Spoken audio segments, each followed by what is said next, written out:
मन परेशान था, किसी काम में भी नहीं लग रहा था। सड़कों पर सन्नाटा था। पूरे लखनऊ में लॉकडाउन लगा दिया गया था। सोचा थोड़ा टीवी ही देख लूं। कुछ समाचार वाले तो चुनाव और हिंदू मुसलमान पर डिबेट दिखा रहे थे। वहीं कुछ चैनलों को सत्ताधारी पार्टी के नेताओं की शान में कसीदे करने से ही फुर्सत नहीं थी। झुंझला गया था मैं। मीडिया में कुछ ना मिला तो सोचा कि सोशल मीडिया पर ही कुछ समय बिताता हूँ। मोबाइल को छूने से पहले जहन में ख्याल आया कि कहीं मोबाइल की सतह पर कोरोना वायरस तो नहीं। अगले ही पल मुस्कुराते हुए इस ख्याल को झटक दिया। वैसे भी मैं पिछले 4 दिन से अपने फ्लैट में ही बंद था, बाहर गया ही नहीं, इसलिए मैं अपने आप को पूरी तरह से सुरक्षित समझ सकता हूँ। मेरा डर वाजिब भी था, क्योंकि कोरोना की दूसरी लहर पहली बार की तुलना में ज़्यादा डरावनी लग रही थी और जो लोग पिछली बार नहीं डरे थे वे भी इस बार डर रहे थे और मैं भी इनमें शामिल था। इन्हीं ख्यालों के साथ मैं फेसबुक पर नोटिफिकेशन चेक करने लगा था। लाइक्स और कमेंट का मुझे कभी कोई शौक नहीं था। हाँ, पर फेसबुक में जो करंट अफेयर की बातें मिल जाती हैं वे अच्छी और ज्ञानवर्धक होती हैं। फेसबुक की यह एक पोस्ट मेरी नज़र में इसलिए कौंध गई थी क्योंकि इसमें मेरे शहर के किसी डॉक्टर ने गुहार लगाई थी कि उनकी पत्नी आकृति कोरोना से गंभीर रूप से संक्रमित है और उसे ऑक्सीजन सिलेंडर की ज़रूरत थी। उसमें यह भी कहा गया था कि सरकार के अटपटे फैसले और अस्पतालों में समुचित व्यवस्था न होने के कारण वे घर पर ही अपनी पत्नी का इलाज कर रहे हैं। उन्हें अपनी बीमार पत्नी के लिए ऑक्सीजन सिलेंडर की ज़रूरत है। मैंने अपनी रीढ़ की हड्डी में कुछ हरकत सी महसूस की और तन कर बैठ गया। काफ़ी मार्मिक पोस्ट थी, जिसके अंत में लिखी बात मन को कचोट गई। हमारी मदद कीजिए, हो सकता है बाद में मेरी पत्नी को ऑक्सीजन की ज़रूरत ही ना पड़े। यदि कोई व्यक्ति मदद करना चाहे तो इस पते पर ऑक्सीजन सिलेंडर भिजवा सकता है। आगे पीड़ित महिला और उनके पति का नाम लिखा था। एड्रेस पर मैंने नज़र डाली तो मेरे शरीर में बिजली दौड़ गई और मेरी आंखें बुरी तरह से फैल गई। मैंने एड्रेस को दोबारा पढ़ा, बार बार पढ़ा। यहाँ आकृति सिविल लाइंस वाली आकृति भाटिया है, वही आकृति ना जो लखनऊ विश्वविद्यालय में मेरे साथ एमए कर रही थी। पर आकृति को कैसे कोरोना हो गया? वो तो कॉलेज के टाइम से ही बहुत हाइजीन का पालन करने वाली लड़की थी। बात बात में अपने पर्स से टिश्यू पेपर निकालकर अपने माथे का पसीना पोंछना उसकी खास और लुभावनी अदाओं में शामिल था और इसी अदा पर मैं तो कुर्बान हो गया था। वैसे सच कहूँ तो आकृति की बीमारी के बारे में जानकर मन ही मन में बड़ा संतोष सा मिल रहा था और दिमाग में आई हुई कहावत सच ही लग रही थी कि इतिहास अपने आप को दोहराता है। मुझे आज भी याद है कि अगर क्लास में मुझे जुकाम होता था तब आकृति कितना नाक भौं सिकोड़ती और मुझसे बात ना करके दूर भागती रहती। उसका साफ कहना था कि जुकाम का वायरस बहुत जल्दी फैलता है। साधारण से जुकाम से घबराने वाली कल की आकृति आज भले ही आकृति भाटिया हो चुकी थी, पर आखिरकार एक वायरस ने उसे अपनी चपेट में ले ही लिया था।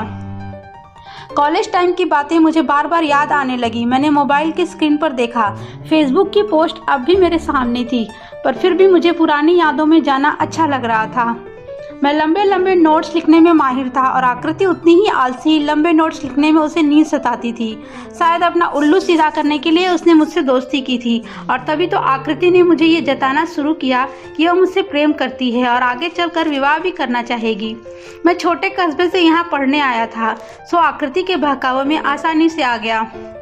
मैं समझने लगा था कि आकृति मुझसे सच में ही प्रेम करती है, पर उसकी बात बात में झल्लाने वाली आदत मुझे कभी अच्छी नहीं लगी। अक्सर मुझसे कहती थी कि यह अपने काले से चेहरे पर आए हुए पसीने को जल्दी से पोंछ डाला करो, यू नो कितना गंदा लगता है ये।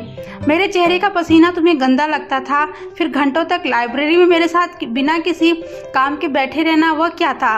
हाथों में हाथ डालकर घूमना, इमामबाड़े की दीवारों पर मेरा और तुम्हारा नाम लिखना, वह सब क्या था? और हाँ, अपने मम्मी और पापा से भी तुम मिलवाने ले गई थी मुझे। आज भी याद है, वो 13 फरवरी का दिन था। मैं तुम्हारे मम्मी पापा से मिलकर बहुत अपनापन महसूस कर रहा था। तभी तो मैंने लपक कर दोनों लोगों के पैरों को स्पर्श किया था। उनकी आंखों में अपने प्रति प्रेम तो नहीं देख पाया था, पर हाँ, मुझे तुम्हारी माँ के हाथों की चाय बहुत अच्छी लगी थी।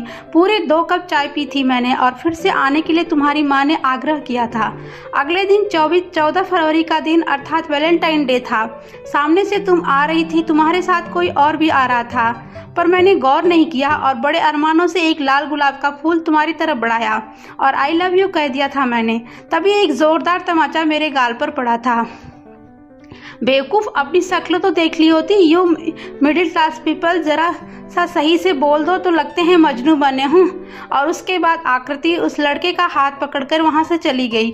वह लड़का कैंपस का नहीं था। वह कौन था, कहाँ से आया था, मैं नहीं जान पाया, पर इतना ज़रूर जान गया था कि आकृति मुझे यूज़ कर रही थी। क्यों? सिर्फ नोट्स के लिए। मैं आज भी नहीं मानता, पर शायद यही कटु सत्य था, क्योंकि उस दिन के बाद हम आपस में एक दूसरे से कभी नहीं मिले। हालांकि आकृति कई बार उस लड़के के साथ मेरे सामने से गुजरी, पर मेरे बोलने की हिम्मत ही नहीं हुई और मैंने ज़रूरत भी नहीं समझी थी। मैं समझ चुका था कि मेरी प्रेम कहानी का अंत हो चुका है और मैं इससे हारा हुआ मजनू हूँ। पूरे 2 महीने लगे थे मुझे अवसाद से बाहर आने में।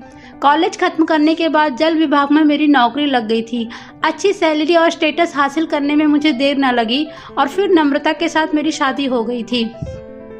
मेरा रुतबा, मेरी पोजीशन आकृति ने भी पहचान ली थी। जब आकृति अपने पति के साथ मुझे एक शादी में मिली, मैं अपनी चमचमाती गाड़ी से उतर रहा था, तब आकृति ने कैसे चहकते हुए मुझे अपने डॉक्टर पति से मिलवाया था और फिर फौरन ही एक कागज़ पर अपने नए घर का पता लिखकर मेरी जेब में रख दिया था। हालांकि उस पते पर मैं कभी नहीं पहुंच पाया, पर कई बार पढ़ा ज़रूर था। इतनी बार कि मुझे याद तक हो गया था आकृति का पता। और जब फेसबुक पोस्ट में आकृति का पता देखकर बुरा लग रहा था, थोड़ा अच्छा भी लग रहा था। कितना अच्छा होता आकृति कि तुमने इस मिडिल क्लास के लड़के को धोखा नहीं दिया होता। ज़रूरी नहीं था कि तुम मुझसे शादी ही करती, पर धोखा देना तो सही नहीं ठहराया जा सकता ना। आकृति मुझे धोखा देने का परिणाम भुगत रही थी। सही है, अच्छा है, मुझे कुछ अच्छा सा महसूस हुआ था। तभी मैंने अपने आप को आईने में देखा। सफ़ेद कुर्ते और लाल रंग के लोअर में मैं किसी ड्रैकुला की तरह नजर आने लगा, या फिर किसी फिल्मी विलेन की तरह जो इंतकाम की आग में जलते हुए अपनी महबूबा से प्रतिशोध लेता है। मैं कितना छोटा इंसान हो गया हूँ। आज जब किसी को ऑक्सीजन की ज़रूरत है, उस समय मैं अपने व्यक्तिगत लड़ाई की जीत और हार सुनिश्चित करने में लगा हुआ हूँ। नहीं, मैं इंसान नहीं हो सकता। भले ही उस समय आकृति ने मेरे साथ जो भी किया वह उसका बचपना या मजबूरी हो सकती है, पर मैं आज उसके साथ क्या कर रहा हूँ? क्या मैं अपना बदला ले रहा हूँ? मेरे स्टोर रूम में 2 ऑक्सीजन सिलेंडर रखे हुए थे, जिन्हें पिछले वर्ष कोरोना से जूझती मेरी पत्नी नम्रता को ज़रूरत थी, पर अफसोस मैं सिलेंडर लेकर समय पर ना पहुँच सकता था और तब तक नम्रता मेरा साथ छोड़कर जा चुकी थी। आज मैं एकाकी जीवन जीने पर मजबूर हूँ, पर मुझे सिलेंडर पहुँचाने होंगे ताकि आकृति को बचाया जा सके और उसके पति को मेरी तरह अकेला ना रहना पड़े।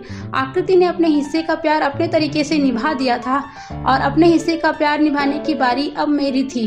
मैंने फेसबुक पर दिए गए आकृति के फ़ोन नंबर को कांपते हाथों से डायल कर दिया था और मेरे कदम स्टोर रूम में रखे हुए ऑक्सीजन सिलेंडर की तरफ बढ़ गए थे।